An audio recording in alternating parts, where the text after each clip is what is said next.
Very good. चालू से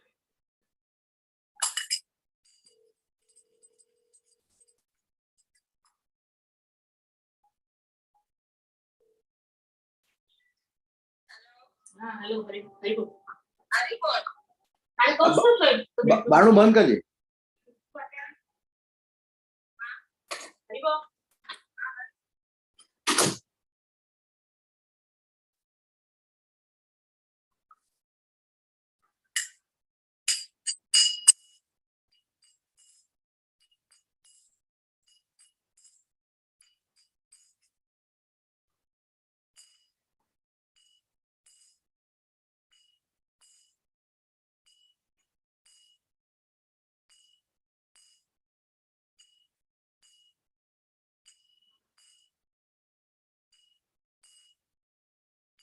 Hare Krishna, Hare Krishna, Krishna Krishna, Hare Hare, Hare Rama, Hare Rama, Rama Rama, Hare Hare.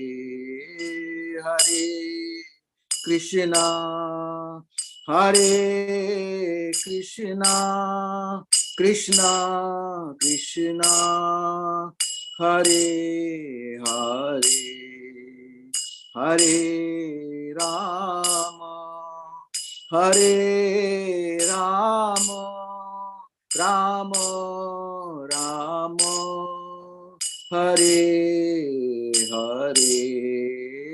Hare Krishna, Hare Krishna, Krishna Krishna, Hare Hare, Hare Rama, Hare Rama, Rama Rama, Hare Hare.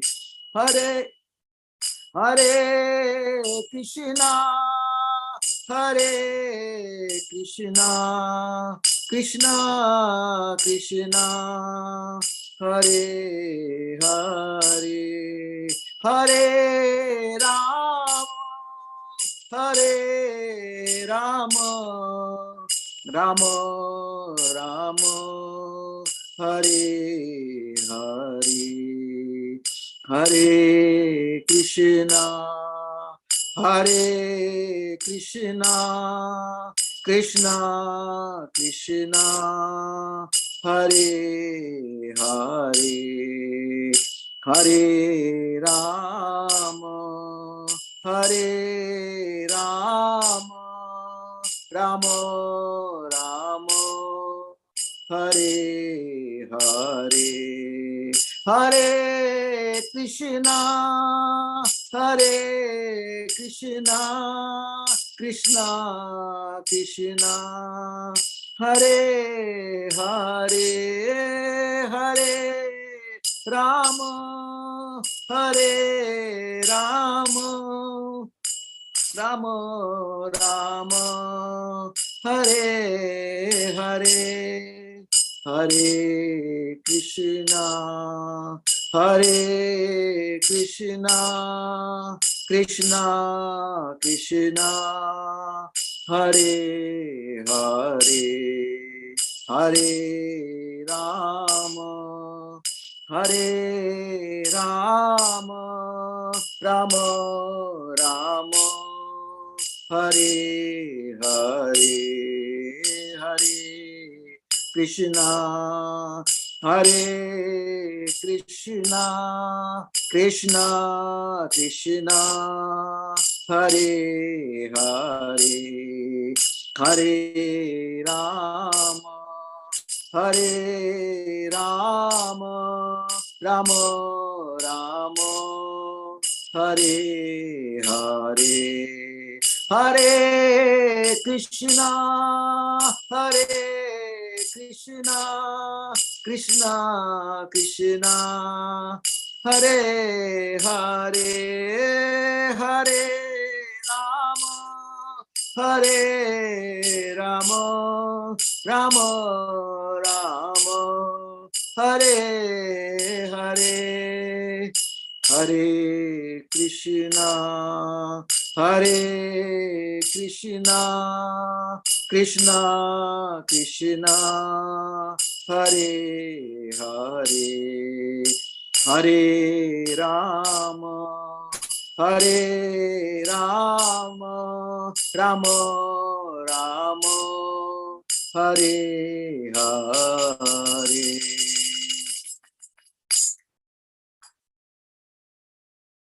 Jai Om Vishnupad Paramhans Parikcharya Astotar Shisham Divine Grace A.C. Bhaktivedanta Swami Srila Prabhupada ki Jai.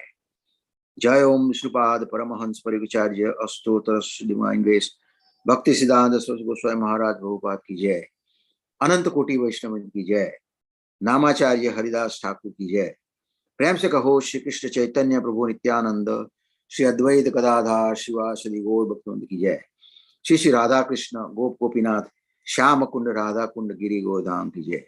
Vrindavan धाम की जय, मथुरा धाम की जय, मायापुर धाम की जय, जगन्नाथपुरी धाम की जय, गंगा मई जमुना मई की जय, तुलसी देवी भक्ति देवी की जय, समवेत भक्तवृंद की जय।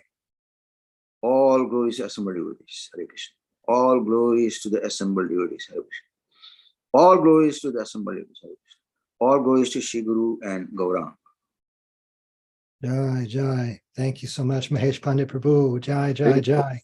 Thank you. And welcome to everyone for Srimad Bhagavatam class with His Holiness Jayadvaita Swami and friends. Today it's Monday, August 21st, 2023, and we're reading in the third canto of Srimad Bhagavatam, the marriage of Kardama Muni and Devahuti. And that's chapter 22. And tonight we're starting with text number 9. And just to remind everyone, while Maharaj is resting his voice, your participation is essential to this ongoing Sangha. And make sure that we are leaving enough time for reading chat messages, of which there may be more than usual in this day and age. So thank you for being with us, Maharaj. Hare Krishna. And thank you everyone for being here. Jai. Haribol. Thank you. So I have an opportunity to lead the class today. My obeisance is to Jayadvaita Swami. Hare Krishna.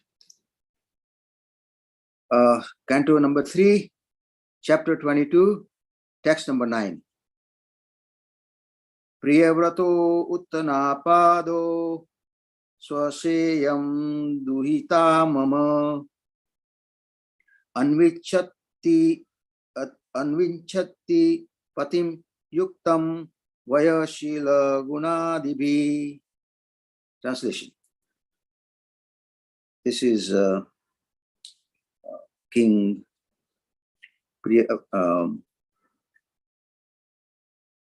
King is saying, my daughter is a sister of Priyavata and Uttanapad. She is seeking a suitable husband in terms of age, character, and all good qualities. The grown-up daughter of Swayambhu Manu, Devahuti, had good character and was well qualified. Therefore, she was searching for a suitable husband, just befitting her age, qualities, and character. The purpose of Manu introducing his daughter as the sister of Priyavata and Uttanapad, two great kings, was to convince the sage that the girl came from a great family. She was his daughter, and at the same time, the sister of Kshatriyas. She did not come from a lower class family. Manu therefore offered her to Kardama as just suitable for his purpose.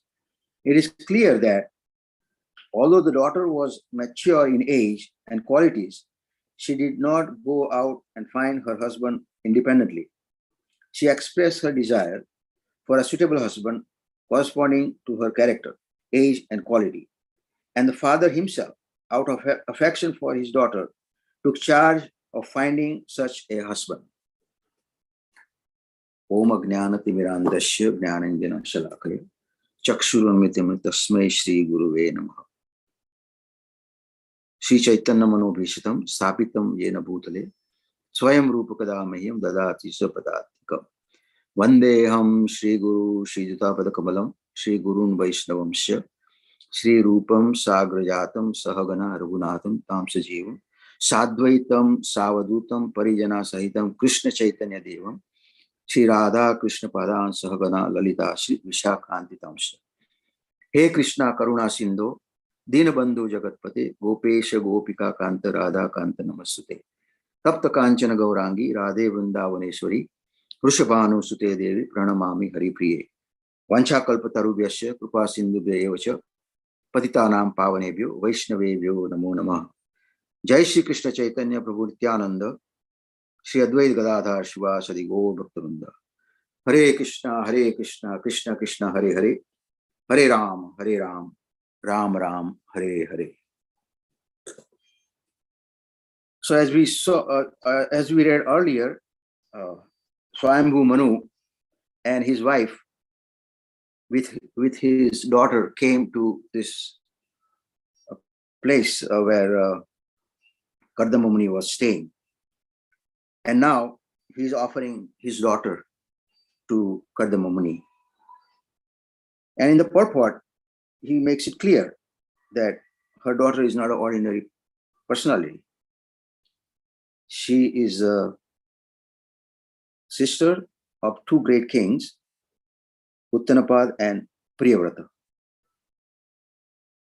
So he just wanted to make sure to Kardama Muni that she is suitable for him.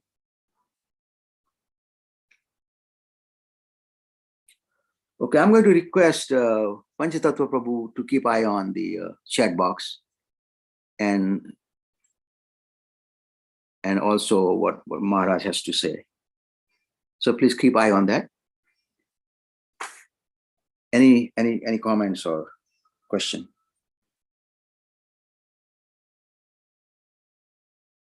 Let's see. Is Panchatattva Prabhu? Yes. Can I say something? Oh yeah, Gurudas, please.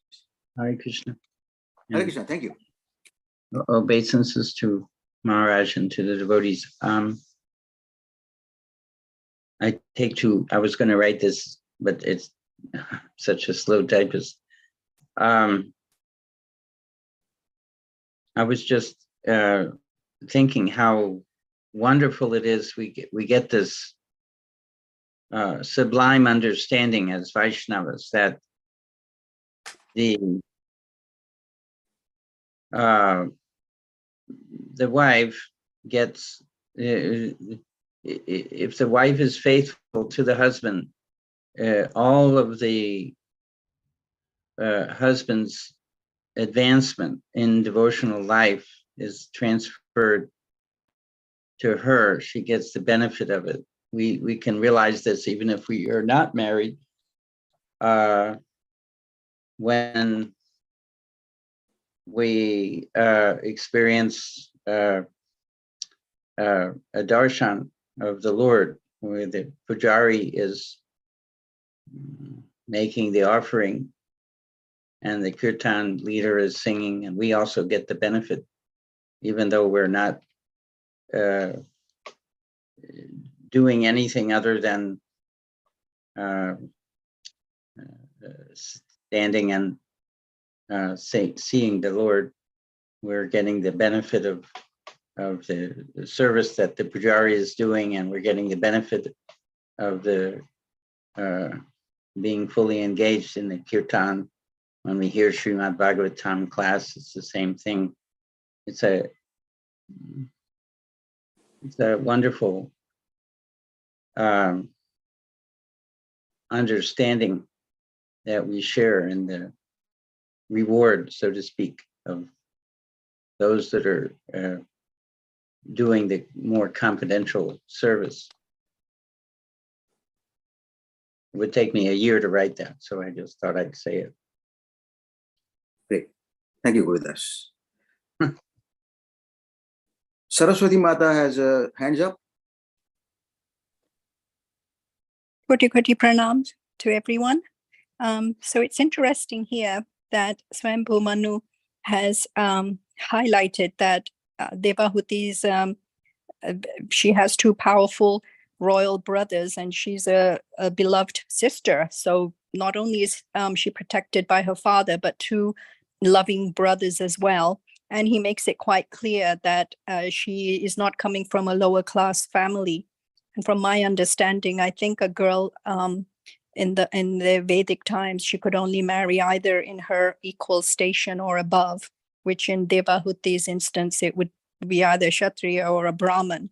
That's all kind of withered away now. We see that no such consideration is taking place. Girls basically marrying with, there's no consideration given to her station or her class, a class not born of birth, but of her qualities, of course. And it's clear that she expressed her desire for this particular kind of a potential husband. It wasn't that she was blindly forced and given away without any regard or consideration of what her desire is, what her qualities and character are. So that's very important that this family that she came from, she was very well loved and supported, understood, and that her desires were completely taken into consideration when they were finding a suitable person for her. Thank you, Hare Krishna. Thank you. Panchatattva Prabhu, Yes. I would like you to keep eye on the chat box, please. And, Yeah, there are a few comments here. Maybe they've already been read. I was in a rush with some organization issues. Maharaj says, again, the duty of the father to be alert to getting his daughter married.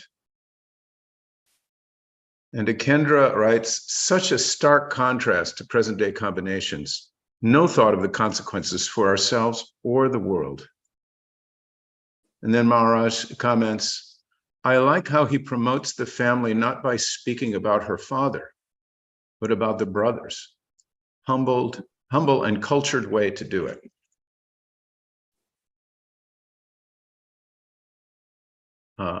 And then Maharaj mentions earlier comment by Akendra Prabhu as well. Great. So, Prabhu, if you want to read that number 10, please. Okay. I'll read the comment because if Panchatattva Prabhu Is this your comment, Akendra Prabhu? Maybe if you tuned in late, you might not have picked it up in the chat because the chat only starts when you start your broadcast. But I made a comment up above that this verse and the purport, it shows Manu's big picture thinking about the importance of family planning and how what we do affects everyone else. Nowadays, everybody thinks they've got a private life. Now, it was also cooperation on the part of Devahuti. She expressed her desire for a suitable husband corresponding to her character, age, and quality. She was a part of the equation. She wanted what was best for her as well, which is also a very good thing. Yeah, later on you will see it will come later verses how she knew about this. Okay, let's go for number 10. Oh, there's a comment from Akendra. It's no surprise that mental illness has become an epidemic. Yeah. Okay, number 10. What is that in relation to, that reference to mental illness? Just that when there's no real family planning going on, people haphazardly combining, no thought of the consequences for ourselves in the world, then what kind of person is going to be born of that combination? An afterthought. And how can you be really stable or solidly based in your in your own self if that's who you are?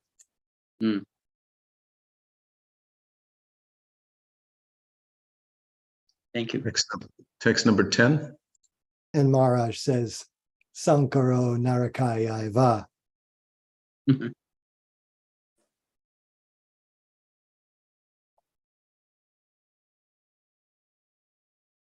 Text number 10.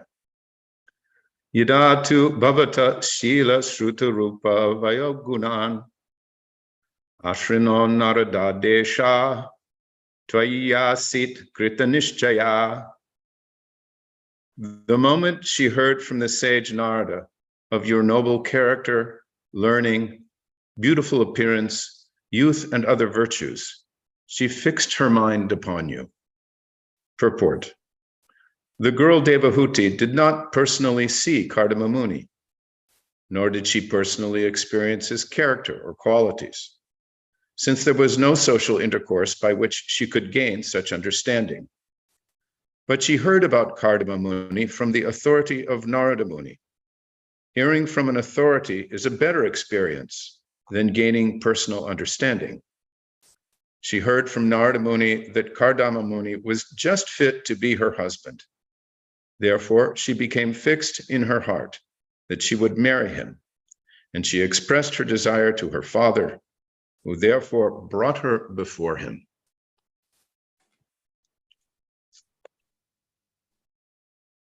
Go ahead and explain something.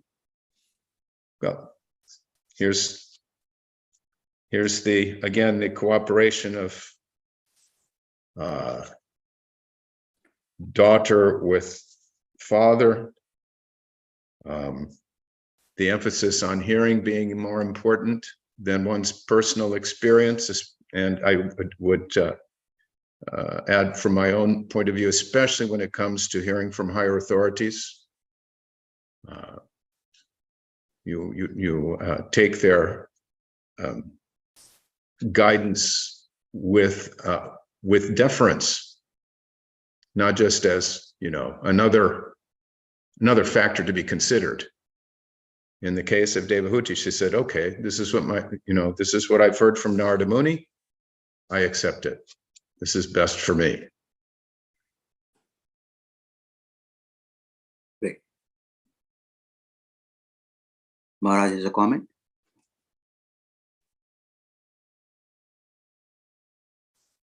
Yes.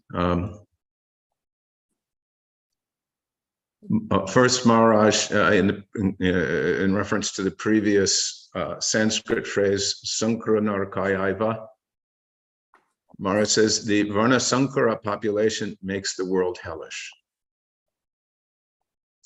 Then Akender Prabhu comments, someone's adding text and it's jumping around. Maharaj offers, Mukesh writes, in the purport of 427.8, Srimad Bhagavatam, the children refuse to get married by the arrangement of the parents. Consequently, the number of Varna Sankara has increased throughout the world under different names.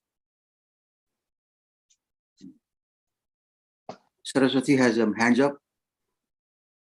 Yes, I was just going to say it's very interesting that Narada Muni, a Nastika brahmachari celibate since birth, has also become an instrument in helping to arrange this marriage. And he's in such a unique position because he also offered shelter to Prahlad Maharaj's mother while she was carrying him in her womb. So a very unique position for a brahmachari. And also, it's very interesting that it says that after hearing from Narada Muni, she became fixed, determined that this is the person that she would like to marry. And we all know this is very important for a girl. The first person that she fixes her heart to is that person that there's a saying, you never forget your first love. I mean, I know it's a material saying, but in this instance, you can see she completely set her mind on this person. And that's very important for a girl when she does that. And the other thing, I mean, in comparison to people swiping right, I know people are on all kinds of dating apps these days and they're just swiping left, right, or whatever, which in the end, no wonder no one's happy. So those were the 2 points I wanted to make. Thank you. Thank you. It looks like back in those days, the saintly persons like Narada Muni used to visit different kings and different palaces, and he must have talked about Kardama Muni. And also in a Krishna book, you can see the chief queen of Krishna, Rukmini Devi. She also heard from Narada Muni when he was visiting to his father. So yes, this thing is current those days. But nowadays, nobody comes on the Earth planet because of the position we are in Kali Yuga. So they stop coming to visit different places. Even demigods, they don't come there anymore. Anyway, Praveen has a comment. He says, how does this process of hearing for selecting suitable husband translate today? No one knows anyone completely. true. That process doesn't work anymore. Well, I think there are ingredients, aren't there? There are different factors involved. I mean, just because Devahuti heard from Narada Muni about the glorious qualities of Kardama Muni doesn't mean that she knew him completely. She hadn't even met him, but she was accepting on the guidance of Narada Muni, who was able to, by his spiritual qualification, understand even this practical matter of who would be suitable. So there's that factor.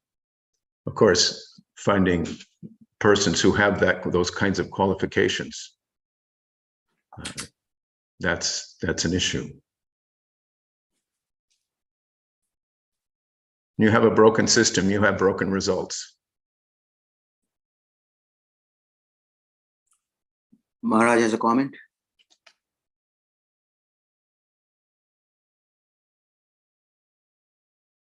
So Maharaj has another comment above. Okay,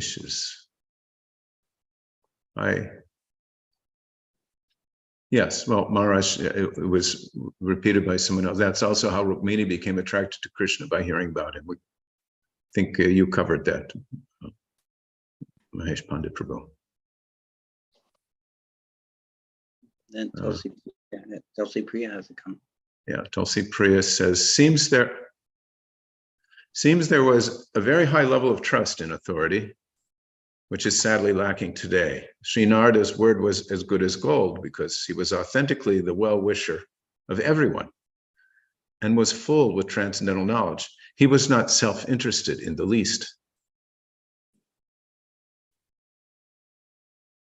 Any comment? So I would like Tulsi Priya for the next verse. Well, there's a few more comments. Okay, sure, go ahead. Gurudas Prabhu says, well, would you like to read your comment, Gurudas Prabhu? Yes, if I have to. One can picture the modern woman, so-called modern woman, making the counter-argument that, well, I don't want others to decide who will be my life partner. I want to make that decision myself. Your system, the system of higher authority, seems to be saying that the woman is not capable of making her own decision. So she has to listen to authorities. How are you fixed on telling me who my future life partner is? Yeah, don't tell me anything about what to do. I know what to do. Yeah. Well, Maharaj says, perhaps in relationship to that comment, he says, no, it still works. In other words, there's a system. When someone gets, and Maharaj later mentions not talked about, but talked up, when someone gets talked up, women may become attracted. So that's the other thing. If no attempt is even made at such arrangements or such a system, certainly it's not going to work. If the parents think, well, the daughter has to go out and make her own arrangements, So now also everybody's left on their own. We're not going to, if we try to do anything, it'll be interference, then. And Maharaj also says, and it has to be early, not when she's 28. Age factor, yes. Yes. Okay, Tulsipriya Mataji, please go for number 11. I think yes. Yeah. Prabhuji, can I read the next one because I'm on my tablet and I'm kind of running around between Sure, no problem. windows here. Yes, yes. Gurudas Prabhu, please go ahead with number 11. Okay, let me get there. Text 11. Yeah. Tat prachiha vijagrimam shraddhayo paritamaya sarvatmana nurupam te grihamedishu karmasu. Translation. Therefore, please accept her, O chief of the Brahmanas, for I offer her with faith, and she is in every respect fit to be your wife and take charge of your household duties. Purport. The word Griyamedishu Karmashu means in household duties. Another word is also used here, Sarvatmana Rupam. The purport is that a wife should not only be equal to her husband in age, character, and qualities, but must be helpful to him in his household duties. The household duties of a man is not to satisfy his sense gratification, but to remain with a wife and children, and at the same time attain advancement in spiritual life. One who does not do so is not a householder, but a griyamedi. Two words are used in Sanskrit literature. One is grihasta and the other is grihamedi. The difference between griyamedi and grihasta is that the grihasta is also an ashram or spiritual order. But if one simply satisfies his senses as a householder, then he's a griyamedi. For a griyamedi to accept a wife means to satisfy the senses. But for a grihasta, a qualified wife is an assistant in every respect for advancement in spiritual activities. It is the duty of the wife to take charge of household affairs and to not compete with the husband. A wife is meant to help, but if she cannot help her husband unless he is completely equal to her in age, she cannot help her husband unless he's completely equal to her in age, character, and quality. Yes, go ahead and describe something.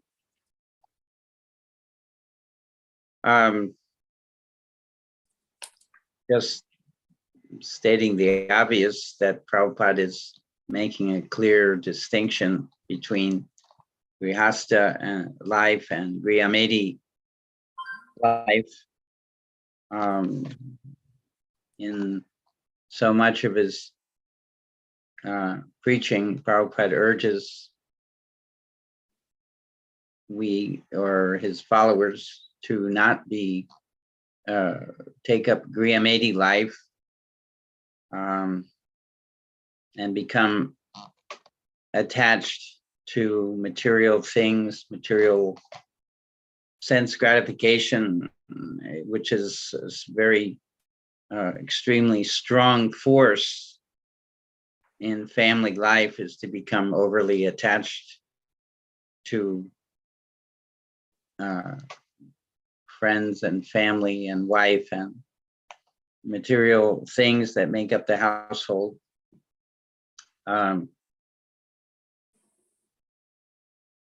But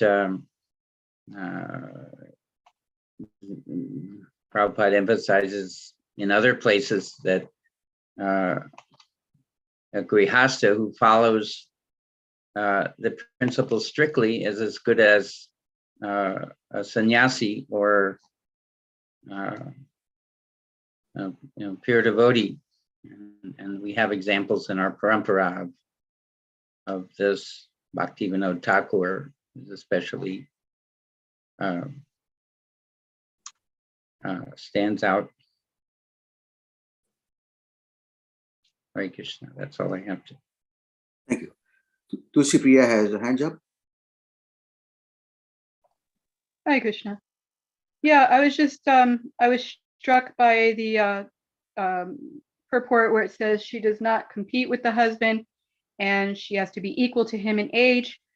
But we know that generally girls are married off young in Vedic culture, and I think Prabhupada has mentioned the age of like 25 because brahmachari life goes till the age of 25.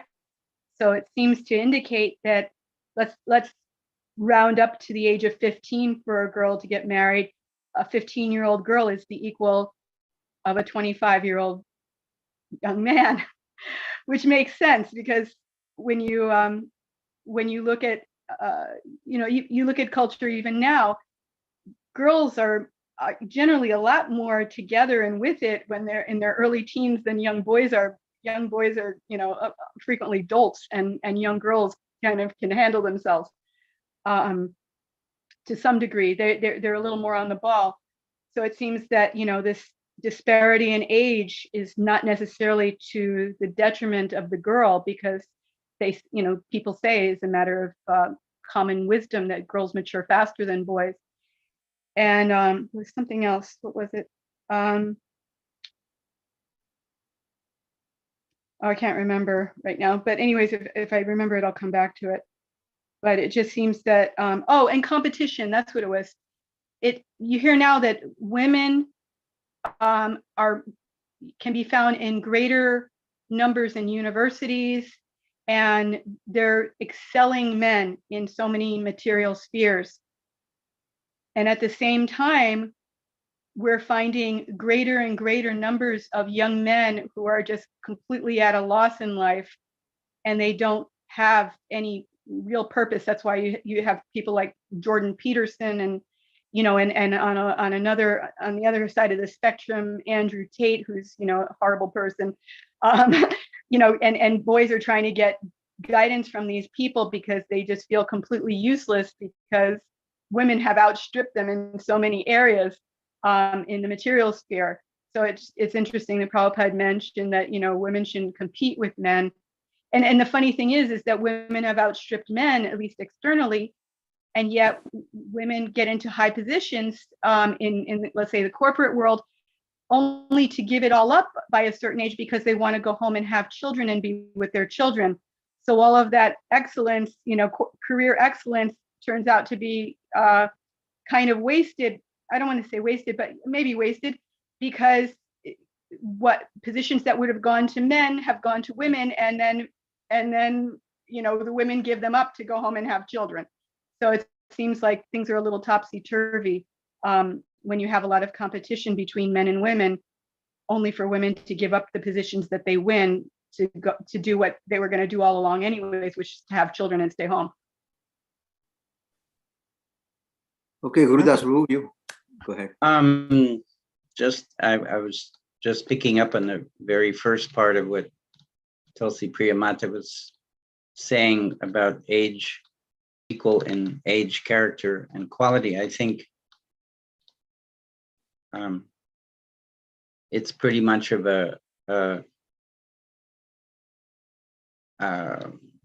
or at least it's obvious to me that I think the scripture is talking about is taking account of the differentials in age and maturity that you were talking about, Mata. It's not about physical age, but it's about maturity. I don't think that the physical age has nearly as much to do with things as the readiness of the personality to enter into the marriage agreement. And I think you're on the same page with that. So I just have great comments on that. Yeah, I just wanted to make a comment I'm formulating it as I make it. Our current culture, there's a strong move in the current culture to, and this is going to sound maybe a little sexist, I'm sorry, but I believe it's true, to minimize the role of men in society and to exalt the role of women. And while there should be credence and respect paid to a woman's role in society, it's become almost lopsided. If you examine, for example, film and literature today, you'll find that that women are given like superhuman status, super perfect status. You can read novel and see film where women are engaged in all kinds of practically gender bending roles where they can break the normal rules of society and not have any reaction for it. They can have unlimited sex and not get pregnant or not get venereal disease or not fall down the rabbit's hole of dealing with unwanted pregnancies and so forth. It's a real bizarre situation that we have in society right now. And men, they're being blamed for every ill of society. And I'm not sure that that's actually fair at all. I just see that as a strong, I mean, let me put it this way. There's a very dark side to feminism in today's society. And I think it's maybe partially resulting in men not taking initiative in higher education and seeking out some other path forward. So again, I was formulating that as I spoke it. So. Let's see the chat box.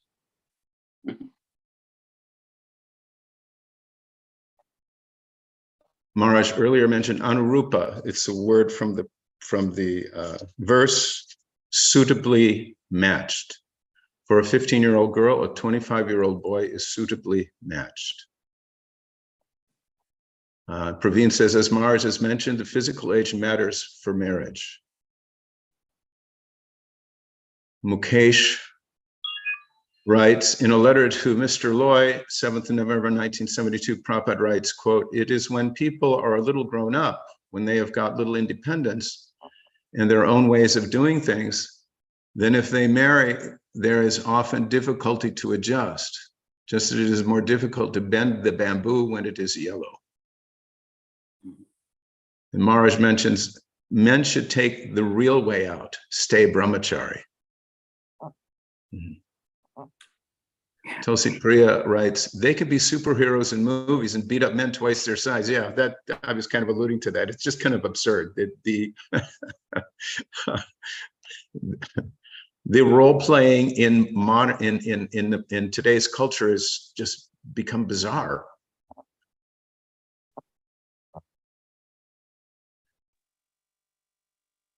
Ekendra Prabhu writes, the household, it's a quote, I believe.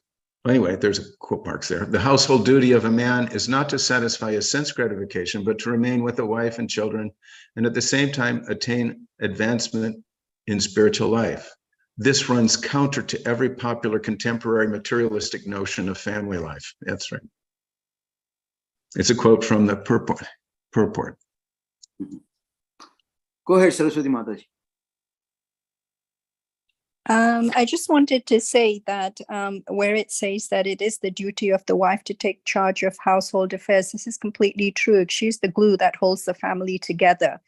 And in terms of competing with the husband, I know that from my experience in our family, there's been instances where the wife maybe in one or two areas may have excelled in certain things compared to the husband, but she was always subservient to the husband. And it wasn't a case of nowadays people always toot, we want equality. There has to be complete equality, but it's more of a partnership. The wife might be excelling at a certain area and the husband might be excelling at a different area, but the wife was always respectful of the position of the man, and that kind of brought harmony. It wasn't a case that she was competing with him and making sure that he knew that she's the breadwinner and she's making more money, or she's highly educated. And it was never a case of that. They always understood that it was a partnership, and it was for the woman, her natural inclination for the wife was to have this nice atmosphere in the family, whereby they even if the husband was not as advanced as the wife in terms of spiritual advancement, she still was able to create an environment where the husband would respect what she was trying to achieve, acknowledge it. And so that was a true partnership. It didn't have to be that they were both equal, but it was a case of having a partnership in which they respected each other, acknowledged each other's strengths and weaknesses, and where the wife was able to bring out the best in her husband, and the same that the husband was doing. He could bring out the best in her.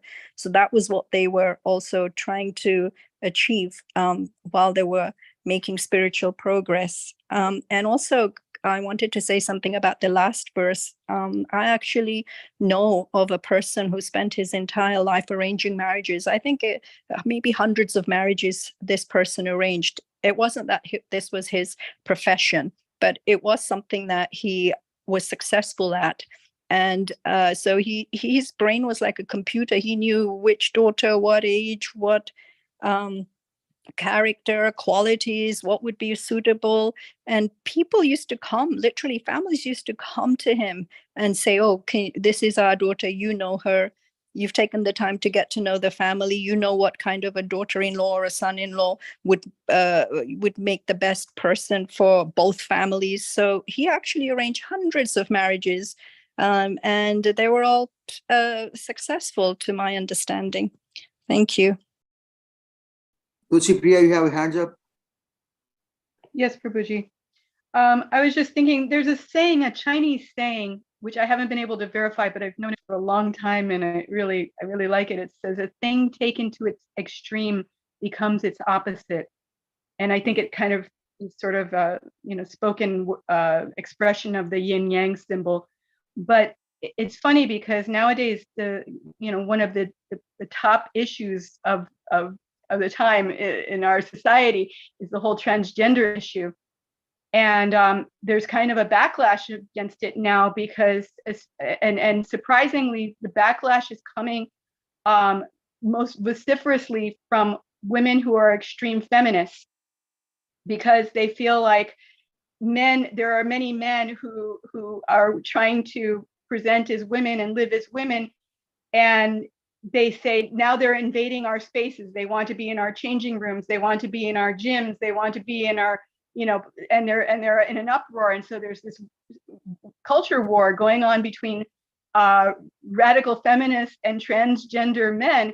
And it just seems like, the roles have gotten taken to such an extreme in the opposite direction. Women have taken their roles, assumed male roles to such an extreme and become so empowered, quote unquote, that now there's more and more men who are trying to be women, I guess, because maybe that's the more empowered position to be. It's no benefit to be a man anymore. And people can say that, they're born like this, but there's increasing numbers of men who are choosing this. They are not born this way. This is something they develop, and a lot of it has to do with sexual deviancy also, but we won't go there. Anyways, it's just funny, to see how these mixing of roles and taking things to an extreme results in things getting completely topsy-turvy. Let's see the chat box. Looks like don't have any newer comments. I just wanted to mention that throughout this Vedic culture, we find that there, of course, is an underpinning of spiritual culture. That without this foundation, spiritual foundation, then you don't have proper pairings of men and women for a higher purpose. You get what we have now. It's simply for kama, for sense gratification. And the inevitable outcome of emphasizing sense gratification over self-control for spiritual enlightenment is that anything goes and people will do whatever immediately gratifies their senses. So without that underpinning of spiritual culture, essentially without Krishna consciousness, this system won't have any strength in society, won't have any lasting power, because people will turn away from it for their own material gain. And it's unfortunate. I think about it in terms of Prabhupada coming here and recognizing the window of time, however brief, that he had to make a beachhead in Western society, and how he went about it by having his books distributed, by initiating people, oftentimes making a very liberal assessment and giving them a chance, just so that the message could get out and maybe gain enough of a foothold so that it would last and give people a chance to one day have the shelter of not just reading the books, but a whole culture, a whole way to live, a whole way to raise your children, a whole way to see that they're successful materially and spiritually in life. To me, it's quite remarkable, but it won't work without spiritual culture. You can't have varnashram without spiritual culture. It's not feasible.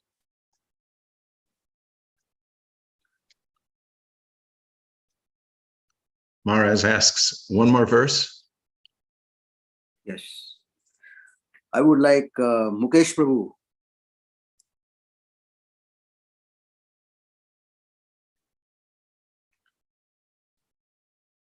Is Mukesh Prabhu available?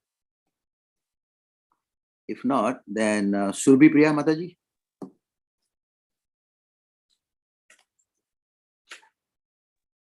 Hare Krishna Prabhu. Hare Krishna. So we're on verse 12. Yeah, 12, right. Okay. Udyatasya hi kamasya prativadona sasyate api nirmukta sangasya kamaraktasya kimpuna. To deny an offering that has come of itself is not commendable, even for one absolutely free from all attachment, much less one addicted to sensual pleasure. Purport. In material life, everyone is desirous of sense gratification. Therefore, a person who gets an object of sense gratification without endeavor should not refuse to accept it. Kardama Muni was not meant for sense gratification, yet he aspired to marry and prayed to the Lord for a suitable wife. This was known to Swayambhuva Manu. He indirectly convinced Kardama Muni, "You desire a suitable wife like my daughter, and she is now present before you. You should not reject the fulfillment of your prayer. You should accept my daughter." Go ahead. Any comments? I don't have anything to say about the verse, but I have a question. It says that Kardama Muni aspired to marry, but I thought he was instructed. Like, did he also have his own desire to get married? I think so, because he asked Lord Vishnu to, he asked his desire, he expressed his desire to the Lord. So yes, he had desire. Yes. Okay. It's possible for one's desires to be aligned with one's instructions, isn't it? Yes, yes. So I'm going to read text number 13. Oh, Mukesh Prabhu is here. Go ahead, please.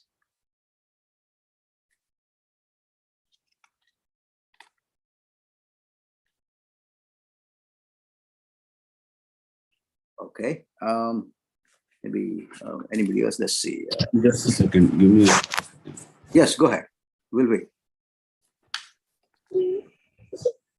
य उद्यतम अनाद्रत्या किनाशम अभियाचते क्षीयते तद यशास्पीतम मनश्चवज्ञ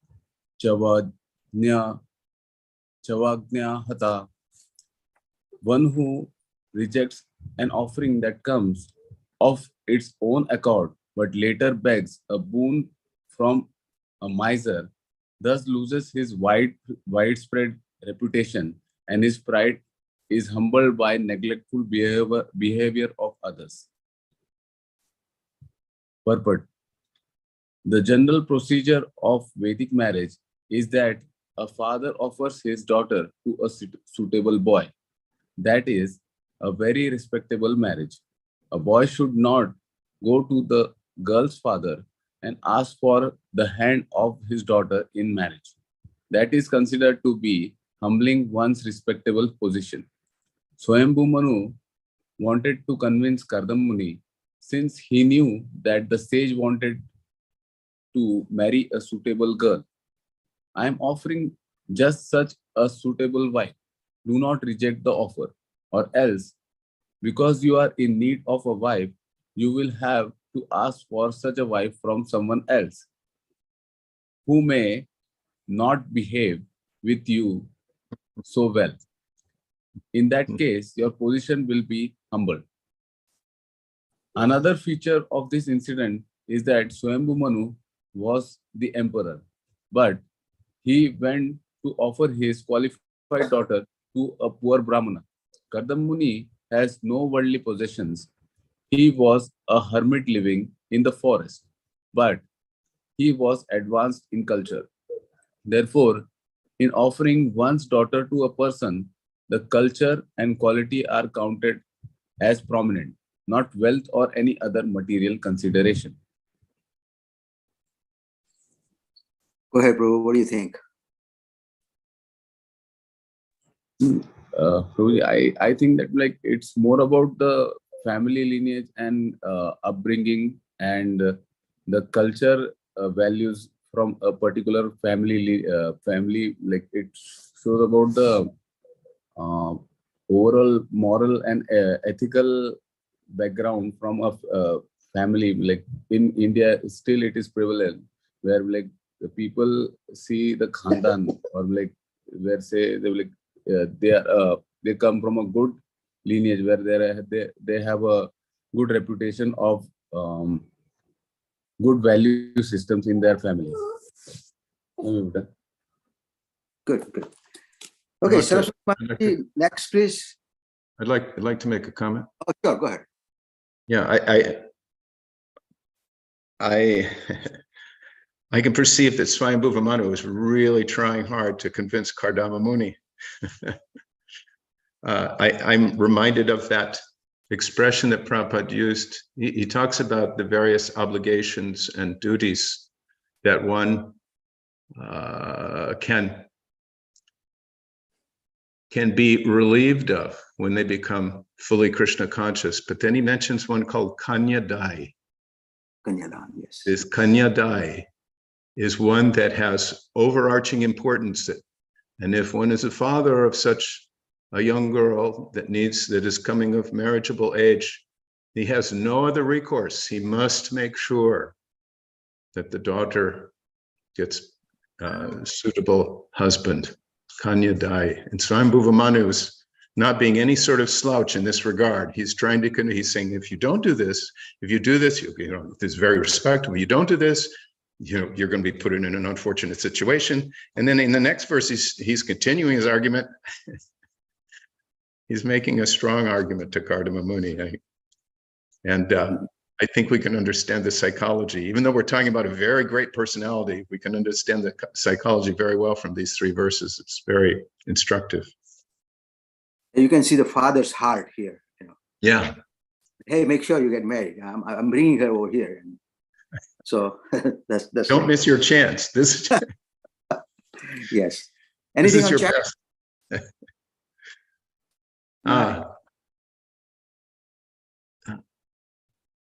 Yes. Guru Das writes, The phrasing, an offering that comes of its own accord, is delightful, considering that from previous verses we know the offering didn't exactly come of its own accord, but by the Lord's fulfillment of Kardama Muni's inner prayer for a qualified wife.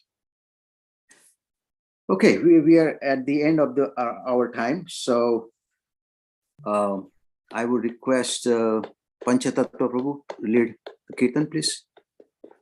Oh.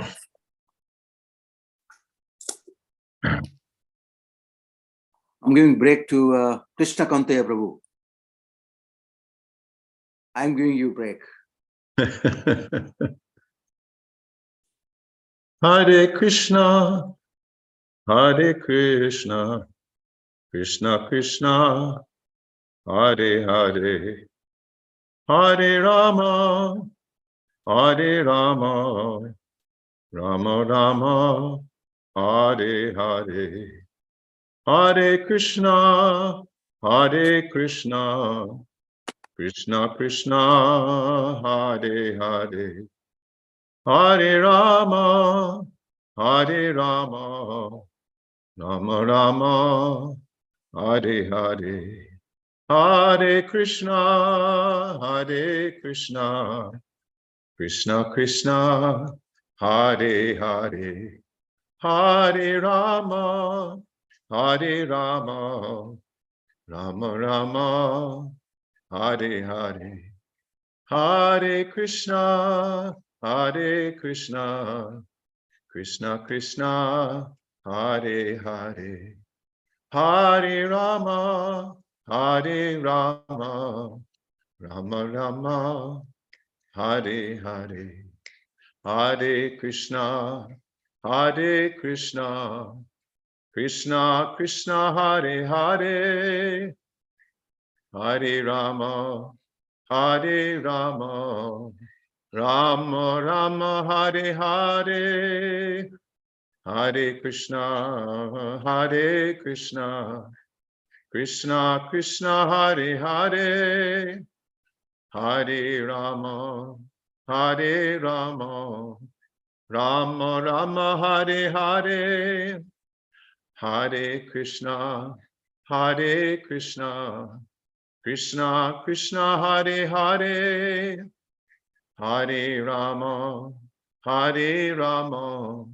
Rama Rama, Hare Hare, Hare Krishna, Hare Krishna, Krishna Krishna, Hare Hare, Hare Rama, Hare Rama, Rama Rama, Hare Hare, Hare Krishna, Hare Krishna, Krishna Krishna, Hare Hare, Hare Rama, Hare Rama, Rama Rama, Hare Hare, Hare Krishna, Hare Krishna, Krishna Krishna, Hare Hare, Hare Rama, Hare Rama, Rama Rama, Hare Hare, Hare Krishna, Hare Krishna, Krishna Krishna,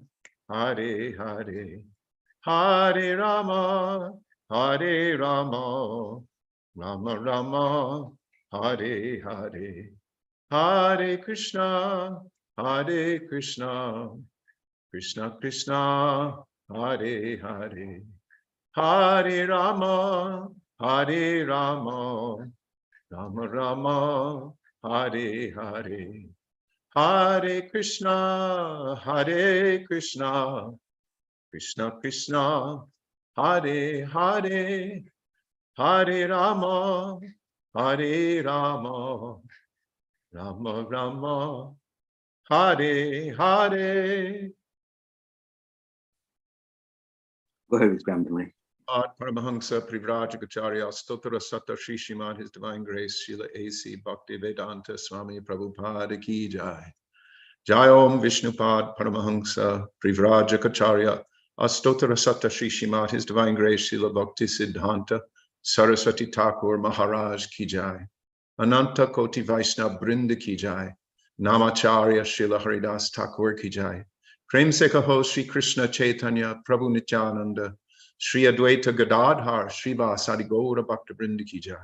Shri Shri Radha Krishna Gopa Gopinath Shyamakund Radhakund Giri Govardhan ki jai. Vrindavan Dham ki jai. Navadvip Mayapur Dham ki jai. Jagannath Puri Dham ki jai. Ganga Mai ki jai. Jamuna Mai ki jai. Bhakti Devi ki jai. Tulasi Devi ki jai. Samaveta Bhakta Vrinda ki jai. All glories to the assembled devotees. All glories to the assembled devotees. All glories to the assembled devotees. Gaura Premanande.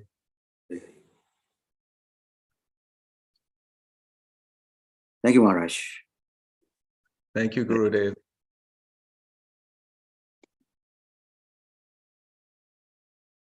Hare Krishna. Thank you. Thanks to all. Thank you, Maharaj. Thank you, everyone, for the lively exchange. Srimad Bhagavatam ki jai. Jai. Srila Prabhupada ki jai. Jai. Jayadvaita Maharaj ki jai. Jai. Samaveta Bhaktivinoda ki jai. Jai. Gaur Premanande. Hari Bol.